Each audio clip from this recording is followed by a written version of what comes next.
విజయనగరం జిల్లా Gajapathi Nagaram TDP incharge KA Naidu party పదవులకు రాజీనామా చేశారు. ఆయనతో పాటు 5 మండలాల పార్టీ అధ్యక్షులు సైతం తమ పదవులకు రిజైన్ చేశారు.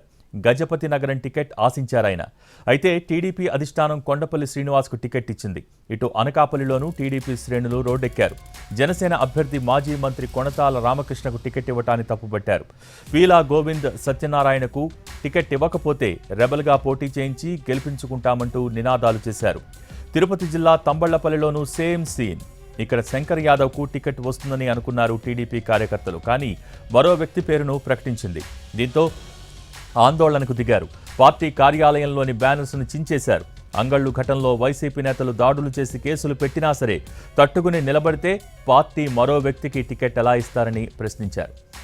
ఉమ్మడి అనంతపురం జిల్లాలోనూ నేతలు అసమ్మతి వెళ్లగక్కారు. కళ్యాణదుర్గం టికెట్ను కాంట్రాక్టర్ సురేంద్రబాబు కేటాయించడంతో మాజీ ఎమ్మెల్యే ఉన్నం హనుమంతరాయ చౌదరి వర్గీయులు ఆగ్రహం వ్యక్తం చేశారు.